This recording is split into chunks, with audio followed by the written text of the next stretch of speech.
కావడం వలన మిగతా మీడియాలంతా అసలు ఆయన ఛానల్ కూడా ఇవ్వడిపోయి ఏదో చిన్న చూపు అతనికి, అదే అతనికి మైనస్ అయింది. ఈవెన్ ప్రెస్ కూడా అతన్ని ద్వేషించడానికి కారణమైంది జగన్ని. అదే చంద్రబాబు గారికి డార్లింగ్ అయ్యారు అక్కడ. అందుకని అంత చక్కగా ఇంటర్వ్యూలు ఇచ్చారు తన అభిప్రాయాలు.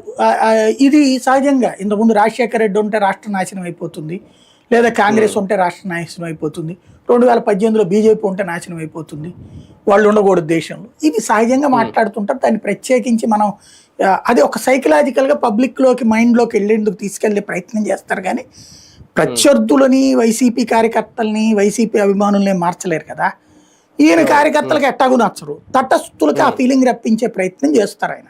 అది అందులో అంటే ఓకే, ఆయన అన్నదాంట్లో నేను తప్పట్లేదు. కానీ నిజంగా జగన్మోహన్ రెడ్డి గారు ఉంటే మరి సింగపూర్ నుంచి వాళ్ళందరూ రానంటారా, పరిశ్రమలు రానంటారా? అంటే శాస్త్రంగా జగన్ ఉండకూడదని ఇస్తున్నారా సంకేతం? నేను అది ఎప్పటి నుంచి ఇవాళే ఉంది, అది ఇంతకు ముందు కూడా ఉంది అదే మొక్క. అది ఎలక్షన్స్ లో కూడా అదే కదా, జగన్ ఉండకూడదని. ఈవెన్ పవన్ కళ్యాణ్ కూడా అదే మాట్లాడుతుంటాడు.